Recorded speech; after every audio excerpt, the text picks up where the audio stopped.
Just to make it more concrete, if we look at what we're seeing, day in, day out with the customers we're dealing with, and the customers we're dealing with are essentially like heads of contact center, heads of customer experience, people who are essentially responsible for running that front end contact center, which essentially is the main way that enterprises communicate with consumers.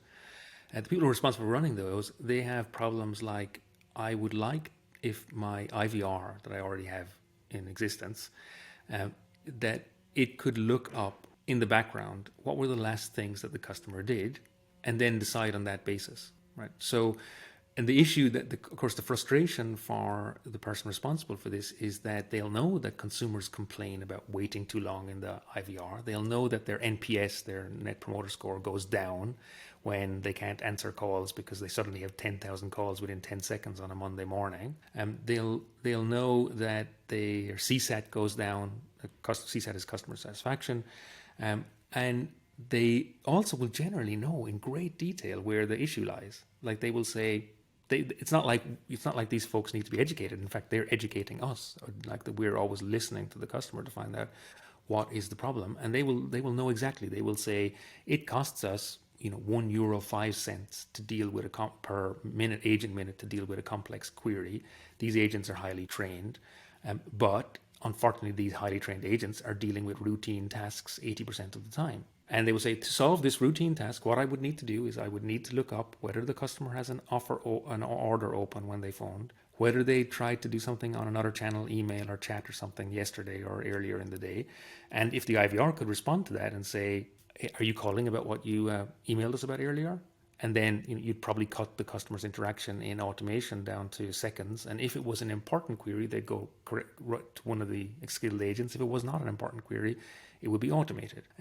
The challenge, of course, for to do that is now you've got a project across 2-3 integrations. You've probably tried it before, and you've hit barriers, right? You have your internal IT department who are not putting barriers there, just for the fun of it.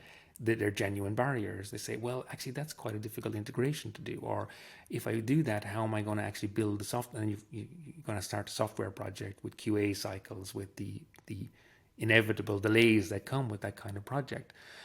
So that's the kind of frustrations that they have. I mean, to name another example, let's say you sit there and you go, hey, how come my competitors have WhatsApp available as a channel, but I don't have WhatsApp? Then you look inside your business and you realize, to do WhatsApp conversations, I would have to allow my customers to opt in. I currently have 40% of them calling me on the IVR. How do I get them to opt in for WhatsApp and then move some of that traffic to the WhatsApp channel?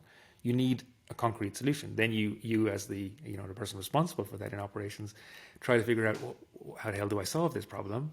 And then you're banging your head against the wall because you've again got the same issue. To do that, I would need to be able to build a workflow and have it integrated with other components that, for example, look up, is the person already opted in for WhatsApp? If not, then do this process.